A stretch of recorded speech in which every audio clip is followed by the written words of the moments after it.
You're listening to BBC Introducing on Radio Sheffield. That was Glisten by RALE, and they're joining me in the studio for a chat just now. Gentlemen, how are we doing? All right. Hello. All right, Christian. Nice to actually put faces to the music and everything now. So, yeah, thanks for coming into the studio. I tell you what, shall we go round the group and you can introduce yourselves and what it is you do in the band? My name is Tom O'Hara. I am the singer in RALE. I'm Dino Sophos, and I play guitar and a bit of singing as well. And I'm Senna, and I play guitar and synths and bits of piano here and there. So tell us how it all came together then, gents, this band. How did it start off? Tell us the story, Dino. Well, we've been together for about 3 or 4 years. Like, Tom and I were in a pretty mediocre post-punk band before. That's this band. No. And, we're not told Senna about our new project yet. We used to be in this pretty shoddy three-piece called They were in a band called Mother's Ruin, which we did a few gigs in Sheffield and played tramlines a couple of times. It was all right, but it never really took off. And then we met Senna, who brought a new element to the band with like synths and you're being a really nice guy as well. Like you're in Senna's electronic music background and like dance music, so it took us out of our comfort zone of just like bass, drums, guitar, and we started thinking about a soundscape. And then we met.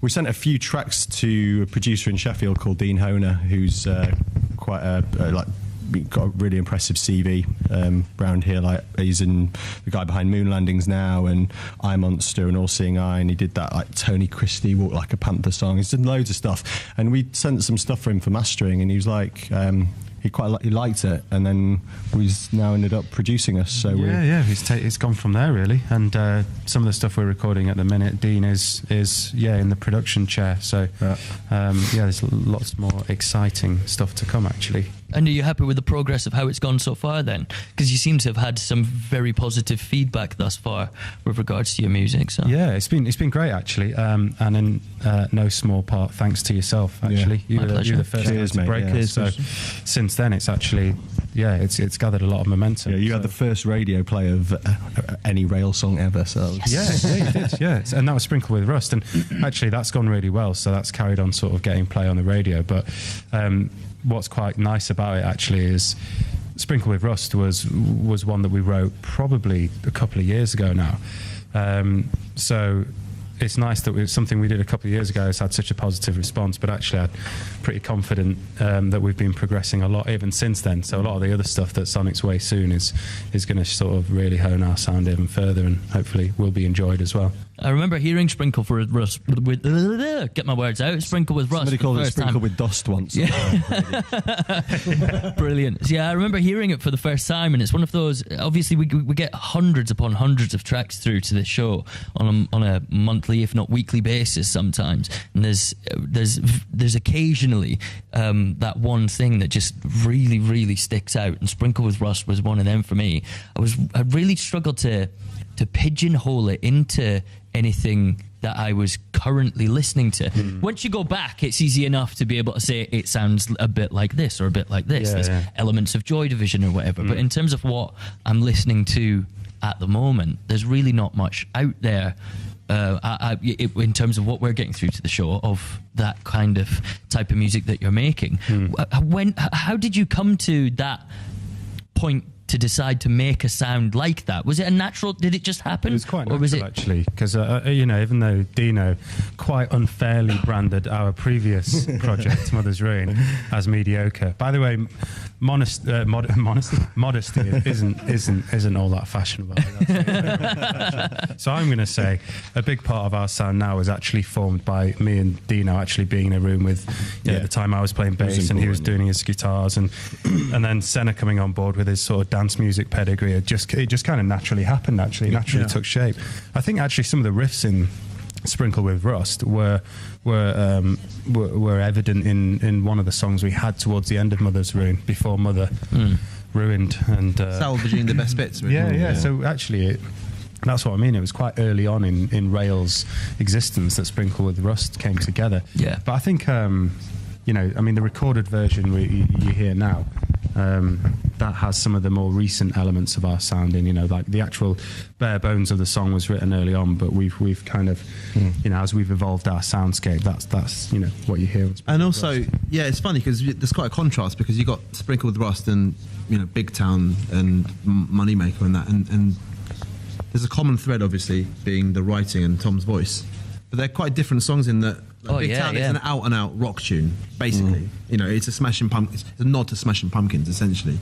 And then you got, you know, Glisten, which is more that sort of New Order type sound.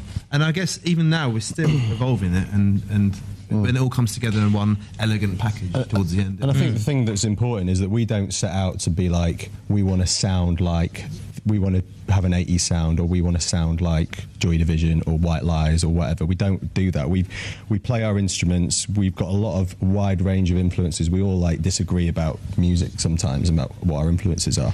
And every song's a bit of a punch up, actually, isn't it? Yeah, like we fall out properly all the time in the room. When there's a very small part of the Venn diagram, which is where you all, which is good because it's a constant like creative tussle, and which is great. And because we're not like, what would White Lies do there, or what would Joy Division do there? We don't think that. We just like write what sounds good, write good melodies. Yeah.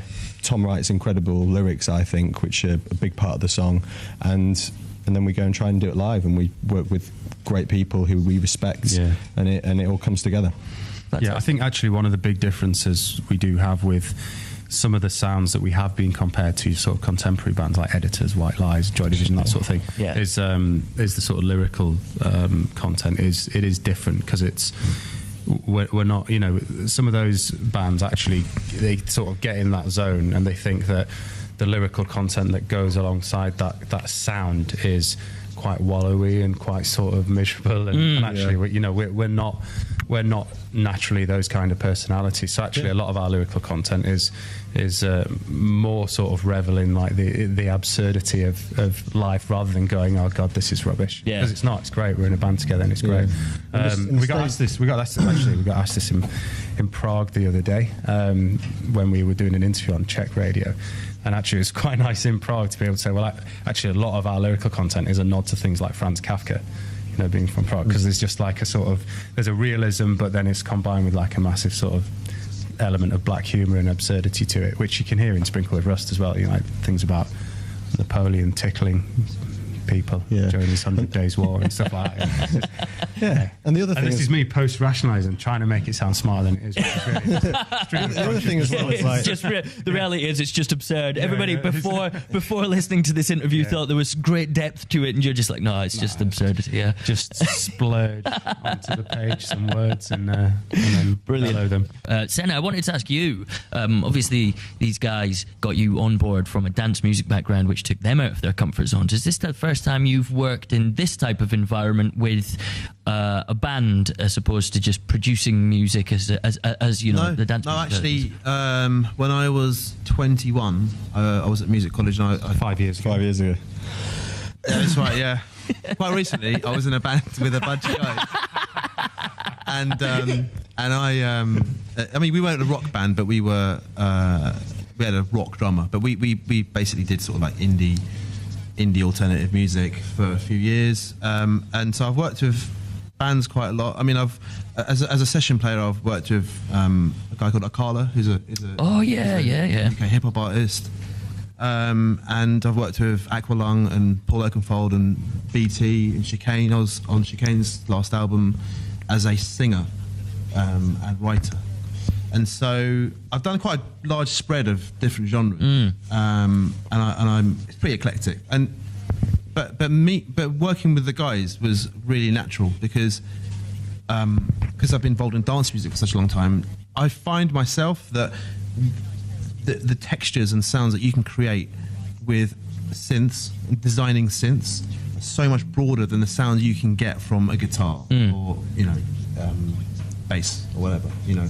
So I find that really exciting. And in fact, one of the most talented guys I've ever worked with, a guy called BT, is a trance artist. However, he's classically trained.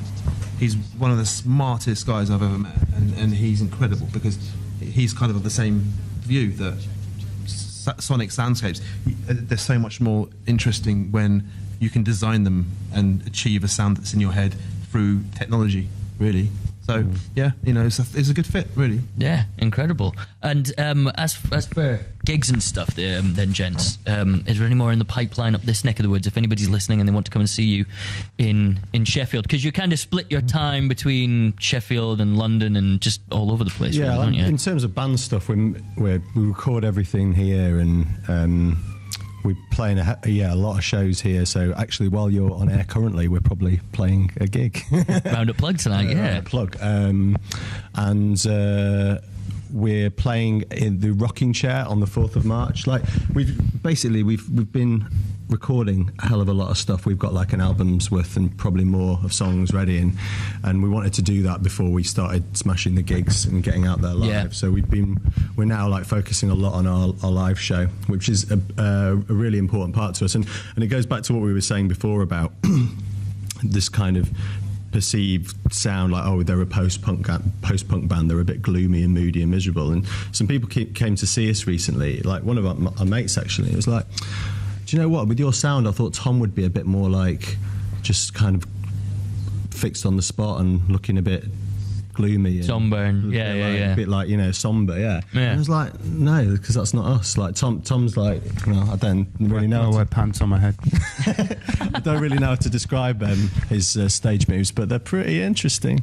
It's all Animated. It's all very so we're like natural. Nervous energy, probably. Yeah. Actually, standing still would be harder, I think. Yeah. So I like figure like if you move around more, like you sort of, people can give you fewer sort of evil eyes or something. You can avoid That must be a good thing, though, from the perspective of people are obviously turning up to your gigs with an image in their head of what it's going to be like, and then for them not to have that, surely that works to your advantage as well, because there is, like you say, when it comes to the type of music that you make, it's all too often that it can fall into almost a formula, and you guys have just decided to break that, really.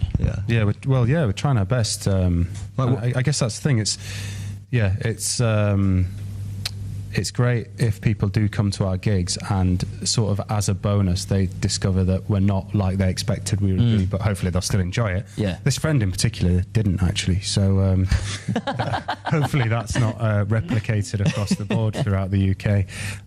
But yeah, it's important to us that we're not, we don't want to be seen as like the next Editors or the next White Lies, and part of that is because I think we're better than that. Yeah. So, why would you want to go to a gig as well, like knowing what you're getting? Like, why would you think, I'm going to see this sound tonight and this singer's going to stand on the spot and everyone's going to look miserable, and then we have a beer and go home? Like, why would you want that? If you're doing, Saturday, hopefully tonight, playing at the Plug. That's the second plug for our Plug gig tonight. But it should be easy because it's Saturday night and people are sort of out drinking. But if you're playing like a Wednesday night gig somewhere, I kind of feel it's shortchanging an audience that makes the effort to come out on a Wednesday night and after in rainy, freezing weather, and just stand there and be like, thanks very much. This next song's about. It's like, no, you're putting on a show, so show them. Our EP is out now. As them, you know what I mean? Yeah. Head to our website, www.rale.com. You can find us on Facebook. Facebook.com/rale. You already beat me to the next step as to how people keep up with all these gigs that you've got coming up and whatnot, actually. Well, you beat me there. Over to Dino. Facebook.com, RALE Band, and RALE is spelled RALE, or Relay, or RAL, as they wanted to call us in Prague the other day. Is these the various different pronunciations that people come away with so far? RAL. Oh yeah, RAL. RAL. You're listening to a band from Sheffield called RAL. And within Zone 2 in London, it's RALE. Raleigh, but they have a latte. You have to have a little inflection on top of the E. But yeah, exactly. Gents, listen, thank you so much for coming in and having a chat with me. It's been a pleasure. Yeah, it's been a pleasure to have you in the studio for a bit of a chat. We look forward to hearing some new tracks from you, and all the very best for the summer and next gigging. Time we'll play for you next time. Yes, definitely. That'd be awesome. Yes, that would be great. Cheers, Christian. Thank you very much. Thanks again. Thanks, mate. So you're listening to BBC Introducing on Radio Sheffield, having a chat with RALE. This is the last track from them. This is Sprinkle with Rust.